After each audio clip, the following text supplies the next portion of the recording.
ಎಲ್ಲರೂ ಕೂಡ ಅತ್ಯಂತ ಗಮನದಿಂದ ಈ ಮಾತನ್ನು ಕೇಳಿ. ಎಲ್ರಿಗೂ ನಮಸ್ಕಾರ.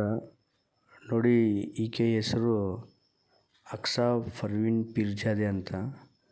ಈಕೆ ಬಾಗಲಕೋಟೆ ಜಿಲ್ಲೆಯ ಜಮಖಂಡಿ ತಾಲೂಕಿನ ಹುನ್ನೂರು ಗ್ರಾಮದವಳು.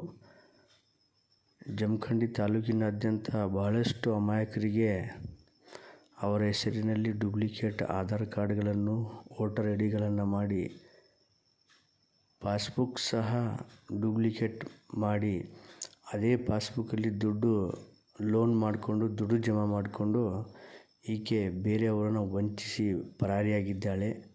ಹೆಚ್ಚು ಕಡಿಮೆ 2.5 ಕೋಟಿಯಷ್ಟು ಮೋಸ ಮಾಡಿ ಬ್ಯಾಂಕಿಗಳಿಗೆ ಪಂಗನಾಮ ಹಾಕಿದ್ದಾರೆ ಅಂತ ಗೊತ್ತಾಗಿದೆ. ಎಲ್ಲಿಯಾದರೂ ಕಂಡರೆ ತಿಳಿಸಿ.